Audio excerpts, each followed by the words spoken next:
అయ్యా జగన్మోహన్ రెడ్డి గారు, మీరు ముఖ్యమంత్రిగా ఉన్నటువంటి 5 సంవత్సరాల కాలంలో మెడికల్ కాలేజీలకు సంబంధించి మాట్లాడుకుంటే మీరు తీసుకొచ్చింది కేవలం 5 కళాశాలలు. అదేవిధంగా 2019-24 మధ్య అప్పటి ప్రభుత్వంలో 17 మెడికల్ కాలేజెస్ విత్ హాస్పిటల్స్ ఈ పార్ట్ మీరు సరిగా ప్లానింగ్ చేసుకోలేదా? మీరు గ్రౌండ్ చేసింది కేవలం 5 కళాశాలలు, అవి కూడా అసంపూర్తిగా.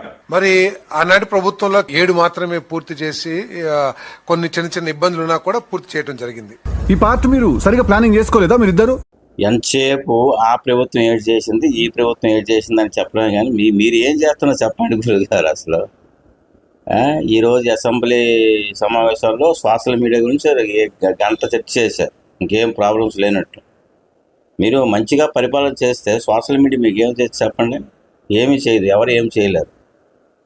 ఏదో అని చేస్తామంటే ఆగదు, ఎక్కడి నుంచి ఒకటి పుడుతుంది సోషల్ మీడియా, దానికి ఉక్కుపాదం చేస్తారంట.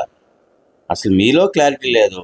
17 మెడికల్ కాలేజ్ ఆయన స్థాపించారు, శంకుస్థాపన చేశారు. మీరు దాన్ని పూర్తి చేయకుండా వేషాలు వేస్తూ ప్రైవేట్ పరం చేస్తున్నారు.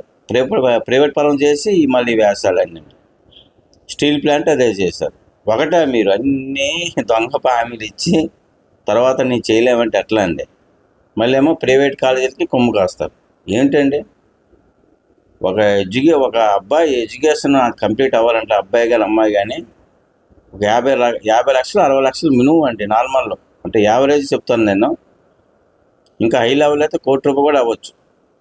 అంతే ఫీజులు పెంచేసి భారం పెంచి ఏమిటిది? ప్రయత్నం ఫీజులు ప్రైవేట్ కాలేదు. వీళ్ళతోనేమో మరి ఇంకా లోకేష్ గారు ఇంకా మేము స్కూళ్ళు అంతా డెవలప్ చేస్తాం, అది చేస్తాం, ఇది చేస్తాం అంటాడు ఈయన. అసలు మీరేం చేస్తున్నారో క్లారిటీ ఇవ్వండి. వాళ్ళ మీద ఎప్పుడు వేయడం కాదు. ఆ మెడికల్ కాలేజీలన్నీ ప్రైవేట్ పరం చేస్తారు. మీరు చేస్తుంది ఒకటి కాదండి. మీరు గుండె మీద చేసుకోండి. మీకు 2 years వస్తుంది వచ్చి యూరియా సమస్య రైతు